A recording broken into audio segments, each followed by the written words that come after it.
Existuje jedna legenda, která vypráví o penzionovaném plukovníkovi, který na svých cestách slychoval historky o místě, kde se lidé dožívají nejenom vysokého věku, ale taky, že na svůj věk vůbec nevypadají.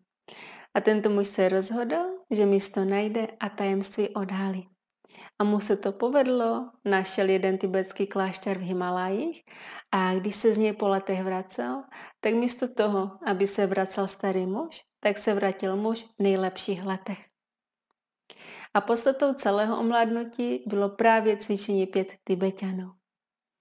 A opravdu i v dnešní době lidi, kteří cvičí toto cvičení, tak nejenom, že na svůj věk nevypadají, ale jsou nadprůměrně zdraví. Takže se pojďme nyní podívat na to, co je potřeba, abyste měli na paměti, aby cvičení mělo efekt.